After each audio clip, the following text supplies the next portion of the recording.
అంటే పర్యాటక క్షేత్రాలు చూడాలి, కొన్ని గ్రామాలు తిరుక్కుంటూ వెళ్ళిండు ఒకసారి. అయితే ఒక గ్రామంలో చాలామంది జనాలు ఉన్నారు. ఆ జనాల్లో వెళ్ళి నిల్చున్నాడు. అయితే ఇతను వెళ్ళినటువంటి ఆ ఊర్లో ఆనవాయితీ ఏంటంటే ప్రతి 5 సంవత్సరాలకు ఒకసారి ఒక ఏనుగును దాని తొండంలో హారము పెట్టి వదిలిపెడతారు. ఆ ఏనుగు ఎవరి మెడలో అయితే ఆ మాల వేస్తుందో అతను 5 సంవత్సరములు ఆ ఊరికి రాజుగా ఉంటాడు. ఆ ఏనుగు తిరుక్కుంటూ వచ్చి పర్యాటకుని మెడలో ఆ మాల వేసింది.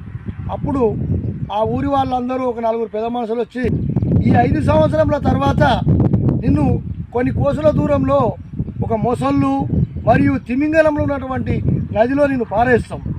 ఒకవేళ నువ్వు బతికి అటుపక్కకి వెళ్ళావు అక్కడ ఒక దండకారణ్యం ఉంటుంది. ఆ దండకారణ్యంలో పులులు, సింహాలు, రకరకాల క్రూరమృగాలు ఉంటాయి. వాటిలో పడి చచ్చిపోవాల్సిందే వాళ్ళు చెప్తారు. ఇతను ఆలోచించండు, 5 సంవత్సరముల వరకు నేను ఏం చేయాలా, తర్వాత నా పరిస్థితి ఏంది అని బాగా ఆలోచించి తన పరిపాలన మొదలు చేసాడు. 1 సంవత్సరం అయిపోయింది. అయితే ఆ వచ్చిన ఆదాయంలో సగం ఆదాయమును ఊళ్ళో జనాలకు ఖర్చు పెట్టిండు.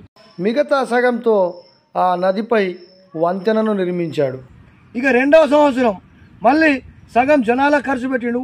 ఆ సగం ఆ నది అవతల ఉన్నటువంటి ఆ యొక్క దండకారణ్యంలో చెట్లను, విట్లను, బండరాళ్లను అన్నీ కొట్టేసి పంటలు పండే పంట భూములుగా మార్చాడు.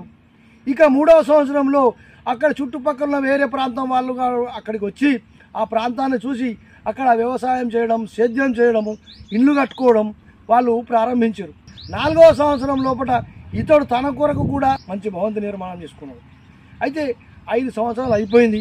ఇంతకుముందు 5 సంవత్సరంలో ఎవరైతే ఉంటుర్రో వాళ్ళు ఏమనుకుంటారంటే నేను ఎలాగో 5 సంవత్సరాలు చచ్చిపోతా కనుక ఇది 5 సంవత్సరములు ఈ ప్రజల డబ్బుతోటి నేను ఎంజాయ్ చేయాలా, ఖుషి చేయాలి, ఆయుష్ చేయాలి అని ఆ డబ్బులు వృధాగా ఖర్చు పెట్టి వాళ్ళు 5 సంవత్సరాలు చచ్చిపోతారు. కానీ ఇతను ప్రజల మనసులను చూరగొన్నాడు. ఇప్పుడు ఇక 5 సంవత్సరాలు అయిపోయింది.